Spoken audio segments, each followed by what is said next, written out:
I told you to stop leaning into my space! Do you hear me? You keep brushing your elbow over here, and I'm done with it! I'm sitting exactly in my seat. I'm not touching you. The armrest is mine. Quit acting like you don't know. The armrest is shared. I'm not trying to take anything from you. Yelling at me won't... The flight from New York to Geneva was supposed to be calm, another luxurious trip for the wealthy. But when a black woman stepped onto the private jet wearing a sleek business suit and a quiet confidence, the whispers began. A man in the front row looked up from his tablet, his expression twisting into disbelief. "You're on the wrong plane," he muttered loud enough for everyone to hear. The woman paused, scanning the cabin of well-dressed executives, silent and judgmental. Her ticket was in her hand, her name printed clearly. But none of that mattered, not to them. The steward froze, unsure whether to step in. The tension thickened until the man stood, pointing at her as if she were trespassing. "Get off this plane," he barked. Everyone watched, waiting for her reaction. Then she smiled, calm, unbothered, and whispered a single line that would silence the entire cabin. "I own this jet. Watch until the end. Wait a second. Tell us where you're watching from in the comments. And don't forget to subscribe for more powerful stories like this." Dr. Ava Richardson was not just any traveler. She was one of the youngest black women in America to own an aerospace firm. Her company, Nova Sky, specialized in designing eco-friendly private jets, a dream she had chased since her teenage years when she'd sketch aircraft on the backs of old notebooks. Growing up in Atlanta, she'd watched planes streak across the sky and promised herself she'd one day touch the clouds, not as a passenger, but as the one who built them. Success didn't come easy. She fought to be heard in boardrooms full of older white men who doubted her every idea. But through persistence, innovation, and unshakable belief, she turned her startup into a multi-million-dollar empire. And now, this very jet, the one she was boarding, was her company's prototype. She had flown it countless times before, often unnoticed. But today's flight wasn't just another trip, it was a test flight with potential investors. What she didn't know was that prejudice would become the real test. As she stepped onto the jet that morning, laptop in hand and her company logo gleaming on her bag, she had no idea that one man's arrogance would turn this flight into a viral moment seen around the world. The man who shouted at her was Robert Hale, a powerful venture capitalist with a reputation for old-school values. He was used to people moving when he spoke. When Ava walked in, composed and radiant, he assumed she was part of the crew, maybe a secretary, perhaps a last-minute assistant. To him, she didn't fit the image of an aircraft owner. As Ava calmly settled into her seat, the murmurs continued. One woman whispered, "Maybe she's lost." Another added, "They really should check credentials before letting anyone board private flights." The pilot peeked in, hesitant, clearly uncomfortable. Ava could feel the weight of 100 assumptions pressing against her skin. It wasn't new, but it still stung. She thought of every time she'd been mistaken for the help, every room she'd entered where she had to prove she belonged. But this time, she wasn't going to explain herself immediately. She wanted to see just how deep their bias went.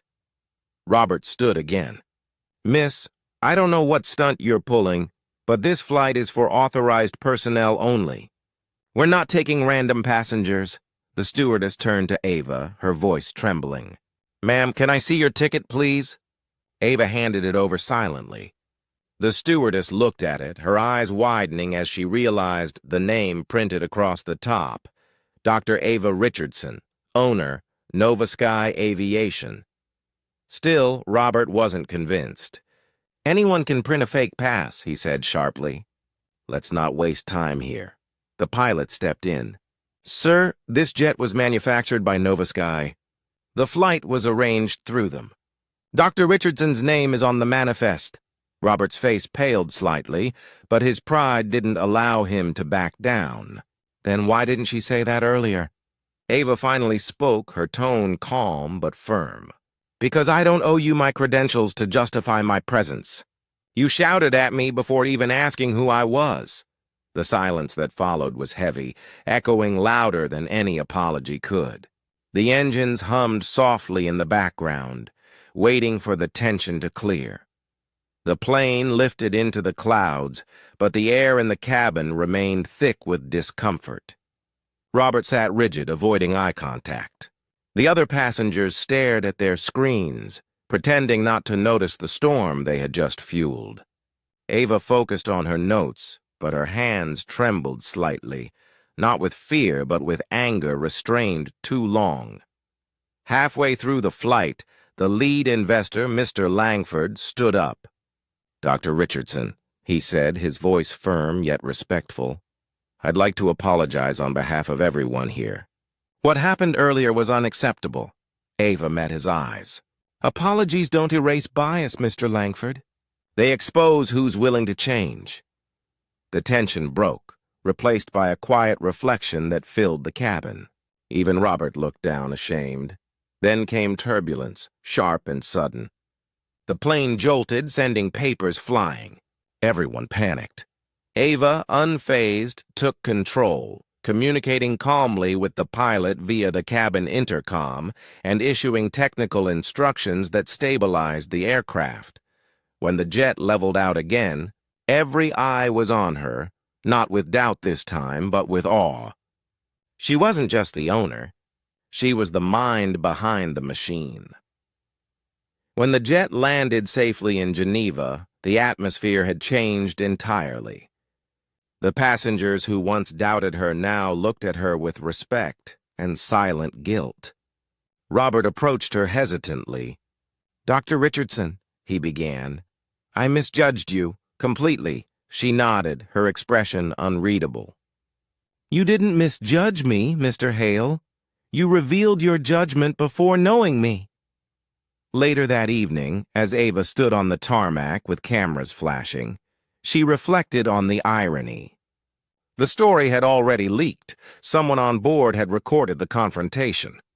Within hours, the clip of her whisper, "I own this jet," was trending worldwide. But to Ava, it wasn't about fame. It was about the message. In interviews that followed, she didn't shame or attack. Instead, she spoke calmly about the everyday biases faced by women of color in influential roles. "People often tell you to prove them wrong," she said. "But sometimes it's enough to exist in spaces simply because they said you didn't belong." That one moment on a private jet became a global symbol of quiet power, a reminder that prejudice can humiliate, but it can also expose itself. And as the world applauded her grace, one question echoed across the internet.